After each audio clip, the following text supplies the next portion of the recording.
Alors ça glace le sang. Un casque allemand? Ouais. Ça rend les choses tellement plus concrètes. C'est frappant de se dire que ce casque a été porté par un soldat nazi.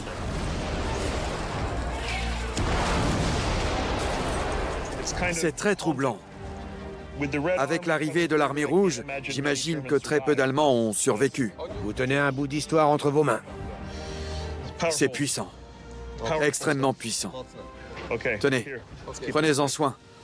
Continuons à chercher pour voir. C'est complètement dingue.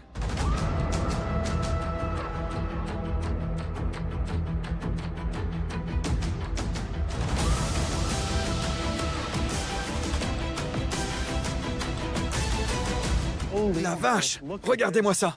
Ça va super loin. Bon, de toute évidence, ce toit n'a pas l'air très stable. Il va falloir redoubler de prudence. On a une alcôve sur la gauche.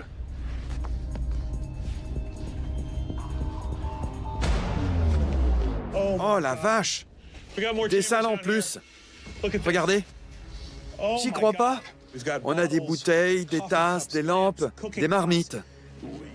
On imagine bien un soldat ici même. Le plafond est brûlé. Oui, on a des traces de brûlure au plafond. Des câbles. Ah oui? À quoi ça pouvait bien être relié? On l'ignore. Ça devait produire une grande quantité d'électricité. Toutes les salles n'étaient pas alimentées en électricité, donc cette pièce devait être très importante. Un masque à gaz. Oh la vache! Là, on a un masque à gaz. Voici la partie qui va sur le visage. Ça, c'est un masque à gaz bleu. On a donc affaire à un masque non magnétique qui permettait de ne pas créer d'interférence avec les ondes radio. Pour la radio, on a une haute tension, on a ça, une station de communication. Oui, il doit s'agir de la station de communication de la forteresse. C'était certainement l'un des endroits les plus importants de toute la ville pour les nazis. Ce n'est qu'en examinant le fond de la pièce que l'on mesure réellement son importance. Regardez, Josh. Ça? C'est du papier? Tout est brûlé, regardez. On a des mots écrits tout en haut, avec des colonnes et des rangées bien identifiées. Mais de quoi est-ce qu'il s'agit? J'ai l'impression que ce sont des messages qui ont été décryptés. Je ne suis pas sûr à 100%, mais ça pourrait être lié à une machine Enigma. Enigma? Oui, Ils sont passés par une machine Enigma? c'est l'impression que ça me donne. D'accord. Ces documents, pour la plupart calcinés et noircis, semblent avoir été produits par Enigma. Cet outil de cryptage complexe utilisé dans toutes les branches de l'armée allemande permettait de transmettre des informations ultra confidentielles. Elle ressemble à une simple machine à écrire, mais les apparences sont trompeuses.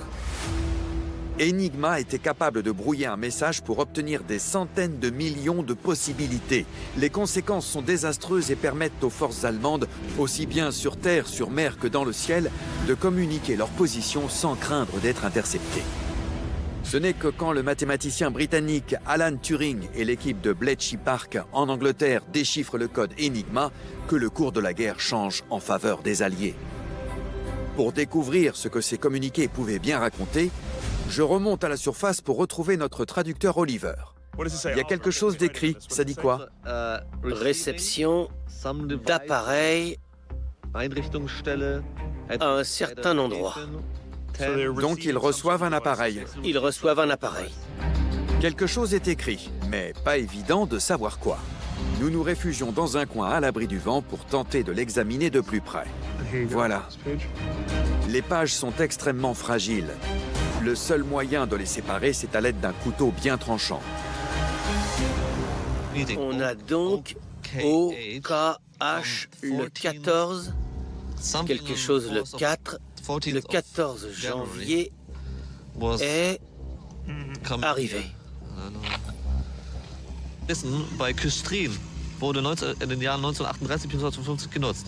Es war einer der wichtigsten Lager, in denen viele Kriegsgefangene während des Zweiten Weltkriegs untergebracht wurden. Es war zugleich Une correspondance au sujet de prisonniers qui ont été détenus ici.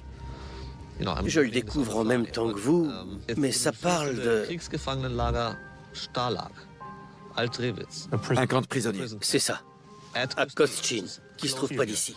Et OKH, c'est quoi? Oberkommando. Oberkommando. Donc ça parle d'un commandant haut gradé et ce passage où il est question d'un camp de prisonniers à proximité. Oui. Nous allons photographier les pages visibles. Quelqu'un parviendra peut-être à séparer les autres. Je voudrais pas les abîmer.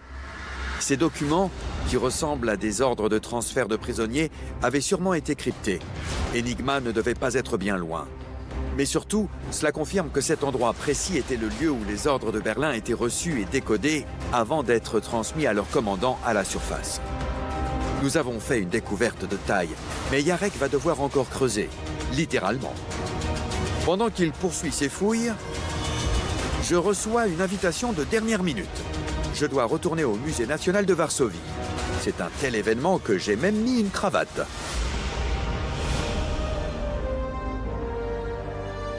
À l'intérieur, je retrouve l'historien Robert Hetzel.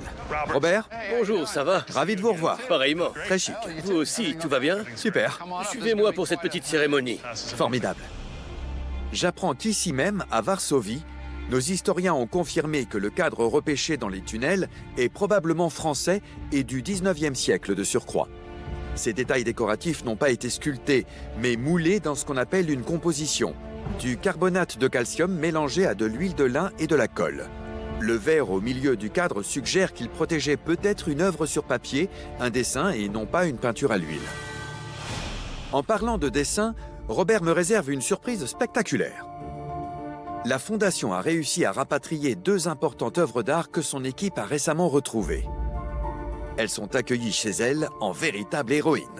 Mon ami Josh Gates, vous qui venez des États-Unis, nous sommes ravis de vous avoir ici. C'est un jour très important pour la Pologne. Et c'est également un jour important pour notre fondation qui vise à sauver les œuvres d'art. Notre découverte de ces 2 dessins d'Adolf Korzarski et leur restitution au Musée national de Varsovie. Voilà ce qui définit le travail remarquable réalisé par les hommes et les femmes de notre fondation. Les butins de guerre n'appartiennent jamais aux vainqueurs. Ils doivent être rendus à leurs propriétaires légitimes. L'artiste du 19e siècle Adolf Korzarski était réputé pour son intérêt pour l'architecture et les paysages. Le musée de Varsovie abrite 3 de ses peintures à l'huile et plus d'une dizaine de dessins, dont ceux-ci qui avaient été pillés par les nazis. Ils ont transféré ces objets et les ont cachés dans le château de Fischhorn, en Autriche, lieu de résidence du membre de la SS, le général Fegelein, beau-frère du dirigeant nazi Adolf Hitler. En août 1945, le lieutenant Fred Hart, membre des Monuments Men, se rend au château. Mais une partie des objets pillés a disparu, parmi lesquels ces 2 œuvres, l'une à l'encre et l'autre au graphite. Elles montrent les villages de Lipno et de Zagorov. Des représentations irremplaçables d'une époque aujourd'hui révolue. Elles ont été localisées par Robert et son équipe chez un particulier aux États-Unis. Aujourd'hui, 77 ans après avoir été dérobés, ces 2 dessins sont désormais chez eux. L'art crée un lien avec le passé.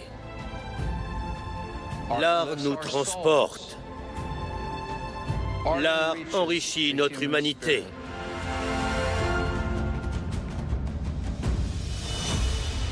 Lors de ma visite en Pologne, j'ai passé des jours et des nuits à creuser la terre pour tenter de retrouver des artefacts, des œuvres d'art et des réponses liées à l'occupation de la région par les nazis.